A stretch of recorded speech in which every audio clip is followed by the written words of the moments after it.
Hi நானா sir. இன்னைக்கு நான் எங்கே இருக்கேன்னு சொல்லி பார்த்தீங்கன்னு சொன்னால், புதுக்கோட்டை மாவட்டத்தில் திருமயமில் நான் இருக்கிறேன்.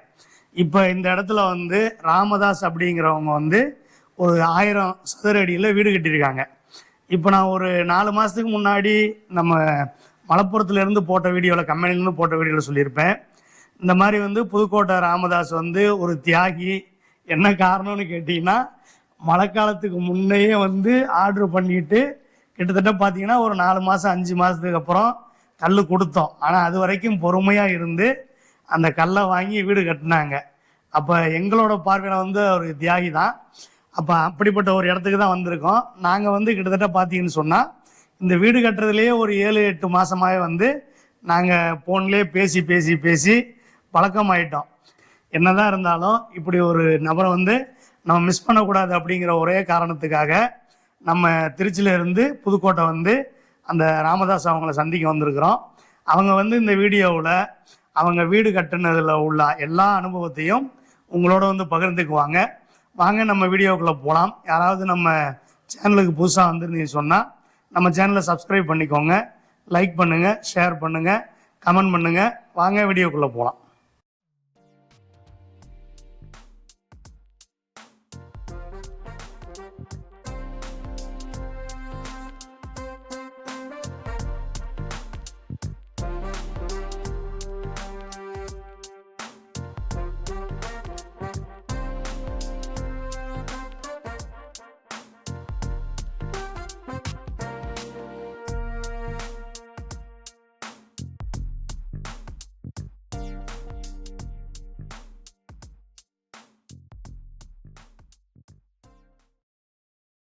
எல்லாருக்கும் வணக்கம்.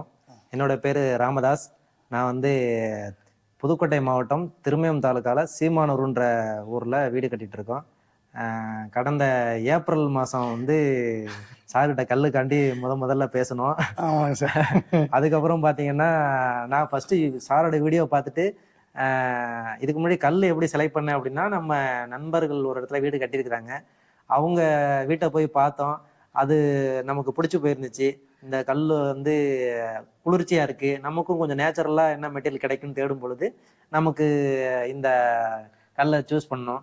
ஃபைனலி நல்ல கல் எங்கே கிடைக்கும்? இப்போ நம்ம ஃப்ரெண்டு கட்டியிருந்தாப்புல அவர்கிட்ட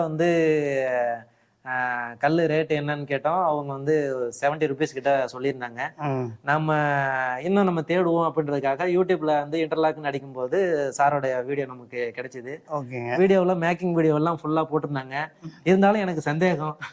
சாரும் சொல்லியிருந்தாங்க நேரில் நீங்க கம்பெனியை பார்த்துட்டு நீங்க முடிவு பண்ணிக்கலாம்னு சொல்லியிருந்தாங்க.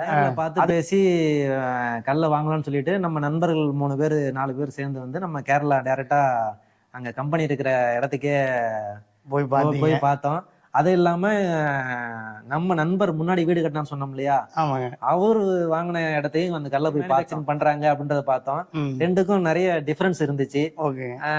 நம்ம சார்ஜ் வரும்போது எனக்கு இங்க திருப்தியா இருந்தது. அதுக்கப்புறம் சரி அன்னைக்கு ஆனா ஏப்ரல் மாசத்துல நம்ம போய் ஆர்டர் சொல்லும் பொழுது நீங்க நாளைக்கே எடுத்துட்டு போங்கன்னு சொன்னாங்க. அவ்வளவு கல் இருந்தது, நேரடியா பார்த்துட்டு தான் வந்தோம். ஆனா நமக்கு பேஸ்மெண்ட் ரெடி ஆகலனால சார் நான் ஒரு 2 மாசம் கழிச்சு எடுத்துக்கிறேன் அப்படின்னு சொல்லியிருந்தோம். அதுக்கப்புறம் பாத்தீங்கன்னா கேரளாவிலயும் மழை, நம்ம தமிழ்நாட்டிலயும் மழை ஸ்டார்ட் ஆனதுனால கல்லு இருந்த ஸ்டாக் எல்லாம் கொடுத்தாச்சு. மழை பெய்யறதுனால கல்லு மேனுஃபேக்சரிங் பண்ணலன்னு சொல்லியிருந்தாங்க. வயநாடு ப்ராப்ளம், வயநாடுல நிலச்சரிவு, நிறைய இஷ்யூஸ் தொடர்ந்து வந்ததுனால நமக்கு கல்லு டிலே ஆயிட்டே இருந்துச்சு. சரி நம்ம என்னதான் இருந்தாலும் இந்த கல்லு தான் கட்டணும்னு முடிவு பண்ணியாச்சு. எவ்வளவு நாள் வெயிட் பண்ணி கட்டிடுவோம் அப்படின்னு சொல்லிட்டு வெயிட் பண்ணி கல் ஒரு வழியா நம்ம வாங்கிட்டோம். ஒரு 4 மாசமோ 5 மாசமோ ஆனா அதுல இன்னொரு பிளஸ் என்ன அப்படின்னா, நம்ம ஃபர்ஸ்ட் பார்த்தது இன்டர்லாக் கல்ல அந்த காடியோட சைஸ் கொஞ்சம் சின்னதா இருந்துச்சு. நம்ம வெயிட் பண்ணதுக்கு அப்புறம் வெயிட் பண்ணி வரும்பொழுது இப்ப இந்த வெயிட்டிங்ல நமக்கு அட்வான்ஸ் என்னன்னா கொஞ்சம் அகலமானதும் டெப்தான ஒரு ஆட்டோமேட்டிக் மிஷின் மாத்திட்டாங்க. இப்ப அது பாத்தீங்கன்னா இன்னும் கொஞ்சம் நமக்கு லாக்கிங் கொஞ்சம் இன்னும் நல்லா இருக்கு, பிடிமானமா இருக்கு. அப்போ சார் மேனுவல் மிஷினு, அது கொஞ்சம் காடி சின்னதாகவும் இதாகவும் இருந்தது. இப்போ அது இல்லாமல் அது 15 டன்னு தான் நம்ம மிஷின் அழுத்தி கொடுக்கும், கம்ப்ரஸி கொடுக்கும். இப்போ 36 டன்னுங்க நமக்கு வந்த கல். இது பில்லர் இல்லாமல் லோடு பேரிங்லேயே கூட என்ன செய்யலாம், போட்டு கட்டினாலும் ஒன்றும் பண்ணாதுங்க சார். அதுக்கப்புறம் சரி கல் வந்ததுங்க.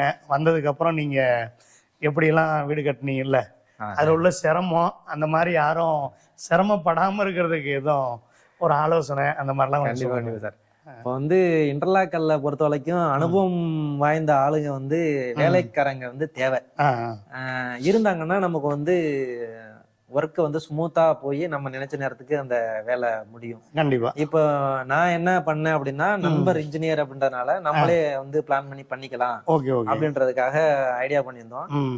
என்ன சிரமம்னா வர்ற லேபருக்கு நம்ம சொல்லி கொடுக்குற மாதிரி ஆகி போச்சு. ஆயிடுச்சு. அது அதனால கொஞ்சம் டிலே டிலே மற்றபடி வேலை எல்லாரும் வந்து வேலை சொல்லி கொடுக்கறதுக்கு கத்துக்கிட்டாங்கன்னா பண்ண ஆரம்பிச்சிடுறாங்க. அதுக்கு கொஞ்சம் டிலே ஆச்சு. மற்றபடி வேற ஒன்றும் பிரச்சனை வேற ஒன்றும் பெருசா இஷ்யூ இல்லை. சரி சரி சரி. இன்னொன்னு இப்ப நம்ம ஏற்கனவே வந்து 2வது இடத்துல கல்லு பார்த்தோம்னு சொன்னோம் இல்லையா? ஆமா ஆமா ஆமா. நம்ம நண்பர் பாத்தீங்கன்னா அங்க இருந்தும் கொஞ்சம் கல்லு வந்து வாங்கியிருந்தாப்ல. ஆனா 2 கல்லுக்கும் பாத்தீங்கன்னா அவரே வந்து ஃபர்ஸ்ட் இங்க டிலே ஆகுதுன்னு சொன்ன உடனே அவர் அங்க வந்து வேற இடத்துல இருந்து கல் வாங்கினாங்க. ஆனா நம்ம வந்து இப்ப நம்ம ஓனர் நம்பரே தெரிஞ்சனால அவர்கிட்ட கால் பண்ணி பேசும்போது என்ன ரீசனுக்காக நாங்க கல்லு பண்ண மாட்டோம் அப்படிங்கறத அவர் வந்து சார் வந்து சொன்னாரு. என்ன ரீசன் பண்ண மாட்டேன்னா, மழை பெய்யும் பொழுது அந்த 10% சிமெண்ட் கூட ஒன்னா மிக்ஸ் ஆகாது. அதோட வந்து கல்லு சைஸ் வேரி ஆகும். தண்ணி அதிகமா இருக்கும்போது கம்ப்ரஸ் பண்ணும்போது கல்லு சைஸ் ரொம்ப டிஃபரெண்ட் வரும்.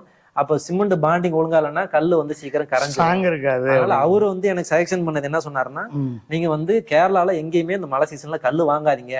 வாங்கலனாலும் பரவாயில்ல, வேற யாருக்கிட்டையும் வாங்குற மாதிரி இருந்துச்சுன்னா கொஞ்சம் தள்ளி வாங்கிக்கிங்க. இல்ல முன்னாடியே அவங்க செஞ்சு வச்சிருந்தாங்கன்னா அதை வேணா நீங்க வாங்கிக்கிங்க. மழை டைம்ல கல்லு வாங்காதீங்க அப்படின்னு சஜெக்ஷன் பண்ணியிருந்தாங்க. அதாவது மழை டயத்துல கல்லு வாங்காதீங்க அப்படின்னு சொன்னா, மழை டயத்துல வந்து கம்பெனியில பொதுவாகவே வந்து கல்லு தயார் பண்ண மாட்டாங்க. இப்போ நம்மளாம் வந்து நிறுத்தி இருந்தோம். ஆனா பழைய ஸ்டாக் இருக்குது, மழைக்கு முன்னாடி வந்து செஞ்சிருந்தாங்க, ஸ்டாக் வச்சிருந்தாங்கன்னா அதை வந்து நீங்க தாராளமா வாங்கலாம். சொல்லுங்க. இப்ப நம்ம நண்பர் என்னன்னா அதே டைம்ல அவரு ரொம்ப டிலே ஆகுதுன்னு சொல்லிட்டு அவரு கல்லு வந்து வேற இடத்துல வந்து கொஞ்சம் வாங்கியிருந்தாப்ல. வாங்கிட்டு நமக்கு உடனே மழை வந்துருச்சு. மழை வரும்போது அந்த கல்லு வந்து கண் கூட நிறைய இடங்கள்ல கரையறத பார்த்துட்டு அதுக்கப்புறம் தான் திரும்பி வந்து பாதிக்கு மேல வந்து மறுபடியும் நம்மள்ட்ட கல் வாங்கிருக்காங்க. 2 கல்லுக்கும் டிஃபரெண்ட் வந்து ஒரு நல்லா தெரியுது, அவருக்கு தெரியுது. நமக்குமே அது ஒரு அனுபவமா இருக்குது. அப்ப நம்ம அடுத்தது ரெஃபர் பண்ணும் பொழுதும் இப்ப என்கிட்ட வந்து இப்ப உங்கள்ட்ட நீங்க கால் பேசிட்டு இங்க பாக்க வராங்க இல்லையா, அவங்கள்ட்டையும் சொல்லி அங்கிட்டு போய் பாருங்க 2 கல்லு இருக்கு, எந்த கல்லு வந்து நல்லா இருக்கு பாருங்க. இதுக்கு அந்த கல்லு கொஞ்சம் ரேட்டு கம்மியா தான் கொடுத்தாங்க. ஆனாலும் அந்த ரேட்டுக்குள்ள ஒரு ஒர்த்து வந்து இருக்கணும் இல்லையா? இப்ப நம்ம கல்லு ஒரு 2 ரூபா 3 ரூபா கூடைக்கு நம்ம வாங்கியிருந்தாலும் அதுக்குள்ள பலன் நமக்கு இருக்கு. ஏன்னா 2 கல்லையும் நம்ம பாத்துருக்கோம் இல்லையா? வருஷத்துல எல்லாருமே வந்து பாத்தீங்கன்னா அவங்க ஆயுசுல ஒரு வீடு 2 வீட தான் கட்ட போறாங்க. மினிமம் ஒரு வீடு தான் கட்டுவாங்க. ரொம்ப இருக்கிறவங்கன்னா 2வது வீடு கட்டலாம். அதுல வந்து நமக்கு வந்து சரியில்லாத கல்ல போட்டு வாங்கி கட்டினோம்னு வச்சுக்க, கடைசி வரைக்கும் மன சங்கடத்தோடயே இருக்கும்.